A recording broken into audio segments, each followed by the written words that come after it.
नमस्ते दोस्तों। थंबनेल देख के आ ही गए हो। आज हम कोई नॉर्मल मैथमेटिक्स नहीं पढ़ने वाले।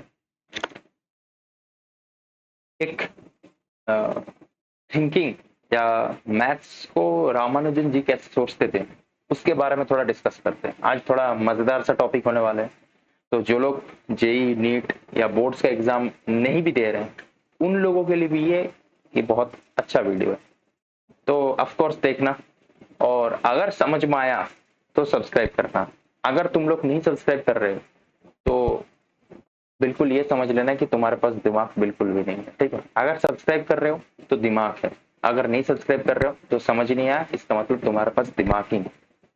ये भगवान ने तुम्हारे भेजे में भेजा नहीं भेजा।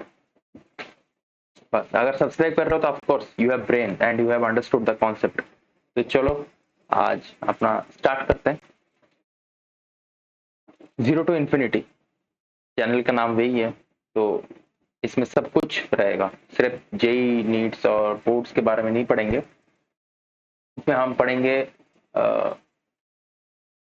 रामानुजन कैसे मैथमेटिक्स सोचते थे, प्राचीन युग में कैसे मैथमेटिक्स पढ़ा जाता था, सब कुछ के बारे में। तो आज हमारे एक बस ऐसे ही फन वीडियो है, इसके बारे में आज हम बात करने वाले हैं। तो शुरुआत करते हैं।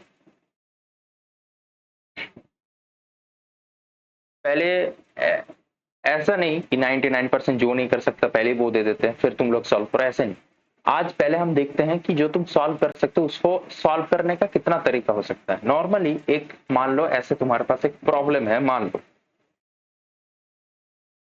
लो ऐसे कहीं लिखा हुआ है तुम्हारे लिए कि ये तुम्हारे एक अंडर रूट है, उसके अंदर ऐसा लिखा है 1+7 डॉट मतलब इनटू, उसके अंदर अंडर रूट लिखा है 1+6 डॉट, उसके अंदर ये अंडर रूट लिखा है 1+5 डॉट,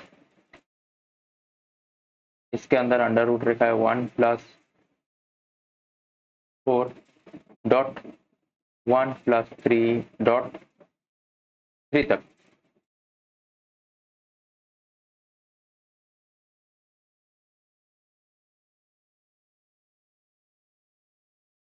ऐसे करके तुम्हारे पास एक लिखा है और बोल दिया कि इसका वैल्यू क्या है।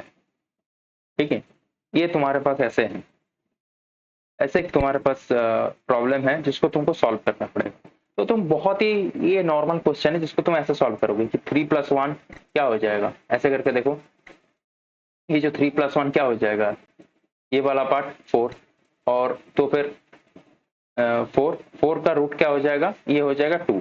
तो इतना सा पार्ट 2 हो जाएगा, फिर 1+4 × 2 ये हो जाएगा 3, फिर हो जाएगा क्या हो जाएगा स्क्वायर रूट ऑफ 1+5 डॉट 3, तो 16, इसका मतलब 4 हो जाएगा।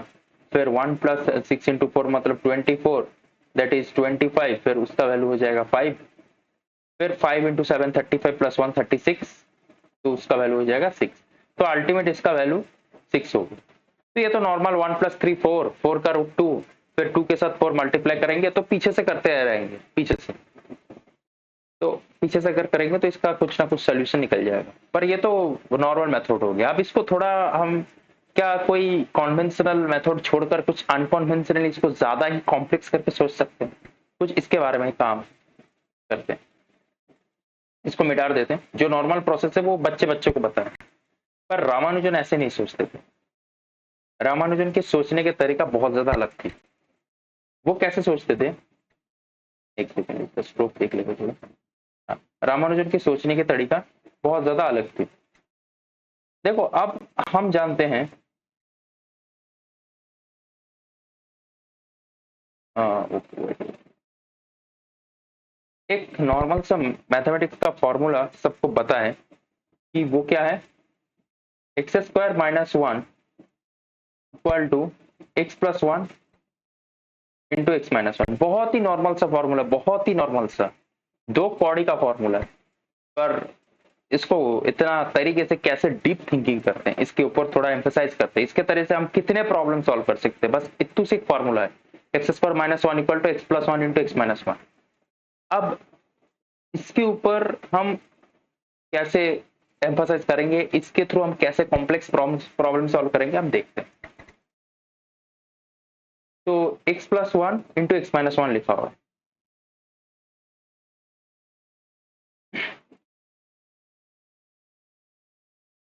तो x plus one into x minus one, ये जो है ना, अब x का वैल्यू हम इसमें वन पुट करते हैं, तो क्या लिखा है Ganga, one square minus one equal to two into zero. Of course वो हर तरफ जीरो आ रहा है, ठीक है। अब इसको इस केस को थोड़ा नेग्लेक्ट करते हैं, ठीक है, जीरो आ गया। अब x का वैल्यू टू करते हैं, तो क्या आ जाएगा बताओ, two square minus one equal to two plus one three into two minus one into one. अच्छा, अब x का वैल्यू थ्री पुट करते हैं, तो क्या आ जाएगा बताओ, three square minus one equal to three plus one four into three minus two equal to three. अब x इक्वल टू फोर क्या करेंगे, four square minus one equal to four plus one into five into four minus one equal to three. और x का value five, तो क्या करेंगे, five square minus one equal to six into four. और x equal to six square minus one equal to क्या करेंगे, equal to हम लिखेंगे जहां पर सेवन इंटू फाइव। बस इतना ही लिखते हैं अभी। अब कुछ जहां पर ये जितने भी रिलेशन हमने निकाला, क्या इससे हम कुछ निकाल सकते हैं, जैसे जैसे मान लो इस सिक्स स्क्वायर को हम ऐसे लिखेंगे, तो सिक्स क्या लिखेंगे, square root of one plus seven into five. और जहां पर फाइव को क्या लिखेंगे, one plus six into four. और फोर को क्या लिखेंगे, one plus five into three. और थ्री को क्या लिखेंगे, one plus four into two. और थ्री को क्या लिखेंगे, सॉरी, टू को क्या लिखेंगे, one plus three into one, मतलब थ्री, वन प्लस थ्री। अब तुम काम करो, ये जो लास्ट में फाइव है ना, इसके अंदर ये वैल्यू पुट कर दो, तो कुछ कैसा होगा, square root of one plus seven into, इस फाइव की जगह लिख देंगे वन प्लस सिक्स इंटू, फिर इस फोर की जगह ये वैल्यू पुट कर दो, square root of one plus five into, फिर इस थ्री की जगह ये वैल्यू पुट कर दो, वन प्लस फोर इंटू, फिर इस टू की जगह ये वैल्यू पुट कर दो।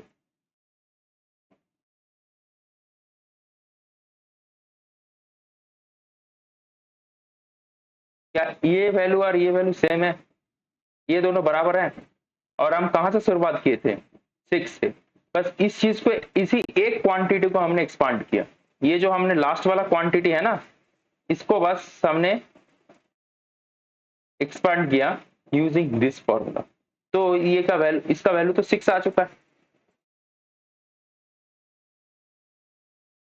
जैसे हम लेफ्ट साइड से कर रहे थे, है ना, वैसे राइट साइड से भी कर सकते हैं। राइट साइड से तुम लोग कर रहे थे थ्री प्लस वन फोर, फिर फोर का जो स्क्वायर रूट है वो टू, फिर टू इंटू फोर एट हुआ, एट प्लस वन नाइन हुआ, नाइन का स्क्वायर रूट थ्री हुआ।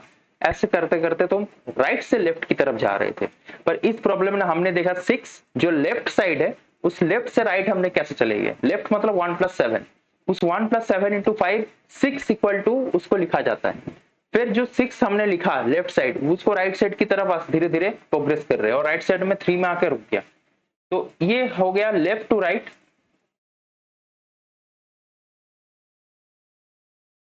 और ये हमारा हो गया राइट टू लेफ्ट। और इसको ही बोला जाता है रामानुजन थिंकिंग। तो रामानुज कुछ ऐसे ही सोचते थे। रामानुज का सोचने का तरीका, हमारे महान मैथमेटिशियन रामानुजन का सोचने का तरीका यही था। वो ऐसी कॉम्प्लेक्स चीज को सोचते थे, और बस इतना सा एक फॉर्मूला, जो बहुत ही चिंतित सा फॉर्मूला है, तुम लोग सब पढ़ के आ चुके हो, साइंस में पढ़े हो, आर्ट्स में पढ़े हो, कॉमर्स में पढ़े हो, इससे फर्क नहीं पड़ता। कोई किसी भी पढ़ा हो, क्लास सेवेंथ एट्थ का फॉर्मूला है। पर इसको इतनी तरीके से अप्लाई करना, ऐसे बोलते जैसे हम राइट से left three plus one four, four का टू हुआ, फिर नाइन थ्री हुआ, फिर 16 फोर हुआ, फिर 25 पांच हुआ, फिर 36 छह हो गया।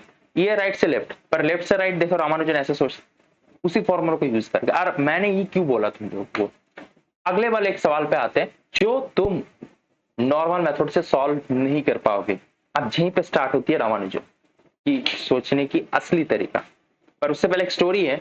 ये जो मैं तुम लोगों को बताने जा रहा हूं, इसी सीरीज को रामानुजन ने बस एक सेकंड, कुछ ही सेकंड देखकर ही बता दिया था इसका आंसर क्या होगा। पर उनका जो सोचने का तरीका है, जैसे रामानुजन का पैराडॉक्स, जिसमें हम अगर इंफिनिटी तक समेशन लेते हैं, 1 से इंफिनिटी तक, तो -1/12 देता है, जो कि एक्चुअल में पॉसिबल होता ही नहीं है। इन प्रैक्टिकल मैथमेटिक्स इसको पॉसिबल कर देता है। तो ऐसे हम एक एब्स्ट्रैक्ट सीरीज की वैल्यू निकालेंगे जो थोड़ा देखने में अलग है। चलते हैं हमारे अगले सवाल पे। वो कुछ ऐसा है, दूसरे कलर पे लिखते हैं। वो कुछ ऐसा है, क्या करेंगे, 1+2 correct into 1+3 into 1+4 into 1+5 into 1+6 into 1+7 into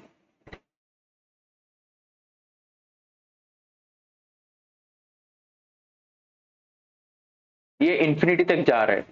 ये अगर x हुआ तो x इक्वल टू कितना, मतलब बेसिकली इसका वैल्यू कितना हुआ। अब तुम राइट साइड से करके दिखाओ।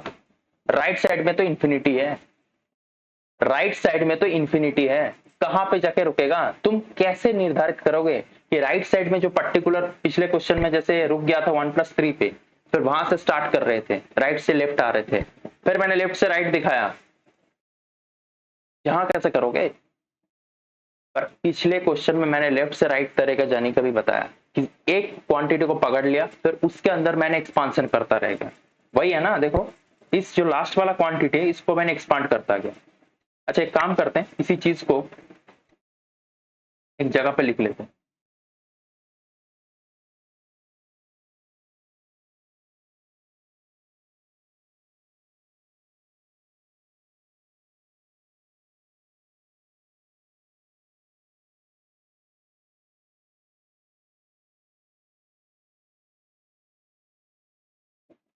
हम्म,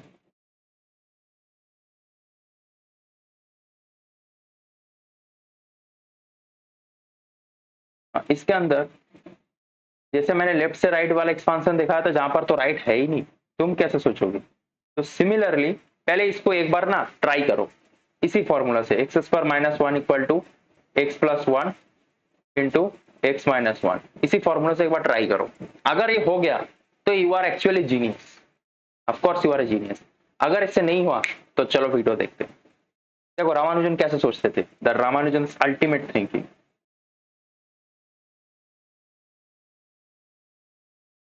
द रामानुजन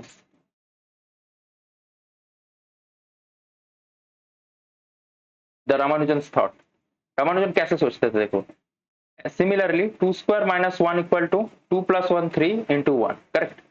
फिर क्या होता था, 3 - 1 इक्वल टू 4 इंटू 2, फिर 4² - 1 इक्वल टू 5 इंटू 3, फिर 5² - 1 इक्वल टू 6 इंटू 4, फिर 6² - 1 इक्वल टू 7 इंटू 5, और 7² - 1 इक्वल टू 8 इंटू 6। इतना ही रख दो। अच्छा अब जहां से तुम लिखते चलो, 3 इक्वल टू क्या है, square root of 1 plus 2 into 4। यहां पर देखो 4 क्या है, square root of 1 plus 3 into 5। फिर 5 क्या है, square root of 1 plus 4 into 6। और 6 क्या है, square root of 1 plus 7.5।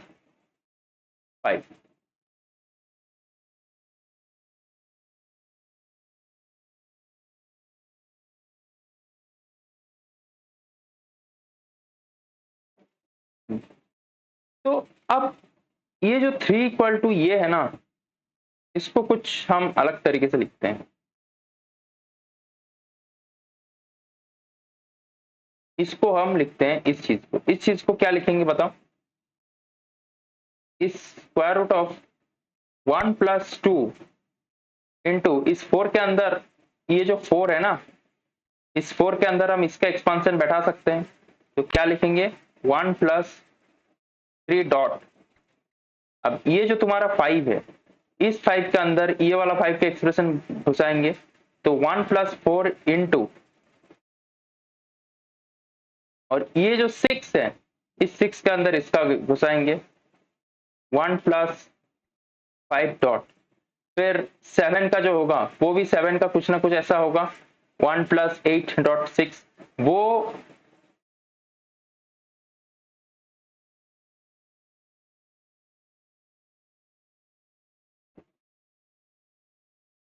Seven के अंदर क्या आएगा, जैसे 1 प्लस जहां पर आ जाएगा 4, फिर 5 इंटू 7, 7 का आ जाएगा 1 प्लस 6 डॉट, फिर 8, एवर 8 का क्या लिखोगे 1 प्लस 9 डॉट समथिंग 7, तो 1 प्लस जहां पर लिखोगे तुम 7 डॉट होता जाएगा। अभी जितना आगे बढ़ता जाएगा एक के बाद एक के बाद एक, एक के बाद एक, एक के बाद होता जाएगा, पर ये शुरुआत कहां से हुई थी 3 से, तो इसका अल्टीमेट आंसर 3 है। तो जहां से x का वैल्यू हम 3, मतलब ये जो पूरा सीरीज देख रहे हो इसका वैल्यू तुम्हारा 3 होगा, क्योंकि 3 का जो है ना उसको लेफ्ट साइड से पकड़ लिया 3 इक्वल टू समथिंग, फिर उसको हम आगे आगे एक्सपांड करते जा रहे थे। पिछले वाला मैथ्स में दिखाया था ना कि राइट से लेफ्ट कितना आसानी से हो गया, क्योंकि राइट वाला तुमको पता है उसका एक सीमित है, पर इसमें तो राइट वाला कोई सीमित ही नहीं है, तो उसको कैसे सोचोगे, तब तुमको लेफ्ट से एक्सपांड करना पड़ेगा। और पिछले वाले क्वेश्चन में भी लेफ्ट से एक्सपांड करके भी आंसर निकाला है, बस उसी को अप्लाई करके जहां पर भी करना पड़ेगा। तो कभी भी किसी भी प्रॉब्लम में अगर राइट वाला दिखाई नहीं और लेफ्ट से स्टार्ट हो रहा है तो कुछ ऐसा ही करना, ठीक है। तो इसका आंसर एक्चुअल में क्या होगा, इसका आंसर एक्चुअल में 3 होगा, और पिछले वाला आंसर का था 6 था। पर इसका एक ट्रिक है, लास्ट वाला 7 है ना, तो इससे एक कम 6, ये ट्रिक है, और उससे कोई फायदा नहीं है हमको, वो बेकार चीज है। बस जैसे जहां से राइट से लेफ्ट भी 6 और लेफ्ट से राइट, रामानुजन का टेक्निक मैंने दिखाया कि लास्ट वाला एक्सपांड करके कैसे पहले वाले में आ गया और उसका आंसर भी 6 हो गया। और जहां पर भी तुम अगर कोई पहले वाला जो 3 का है उसको पकड़ के तुम एक्सपांड करते जाओगे तो इन्फिनिटी तक जाता जाएगा, पर तुमने शुरुआत 3 से किया था, तो जितना ही तुम इन्फिनिटी तक चले जाओ उसमें 3 का जो वैल्यू है उससे कोई इफेक्ट नहीं आएगा, वो एक्सपांड होता चला जाएगा, पर 3 3 ही रहेगा, तो इसका वैल्यू 3 है। तो रामानुजन का कुछ ऐसा ही सोचना था, और यही सीरीज रामानुजन को अपने टीचर ने पूछा था, और रामानुजन ने ये सुनते ही कुछ सेकंड में जवाब दे दिया था। तो वीडियो कैसा लगा ऑफकोर्स कमेंट करके बताना, क्या तुमको ये चीज बता था, क्या स्टोरी के बारे में बता था, और अगर तुमको समझ में आया तो जरूर सब्सक्राइब करना। अगर मैंने देखा इस वीडियो में सब्सक्राइब कम हुआ है तो मैं समझ लूंगा ज्यादातर लोगों को इंडिया में या वर्ल्ड में कहीं पे भी ज्यादा लोगों को मैथमेटिक्स में ना कोई इंटरेस्ट है, ना समझ में आती है, बेवकूफ है। अगर ये वीडियो सबको समझ में आया तो सब्सक्राइब करके जाना, कमेंट करके जाना, और अपने दोस्त को और अपने कोई मित्र को ऑफकोर्स इसको शेयर करना। जय हिंद, बाय एवरीवन।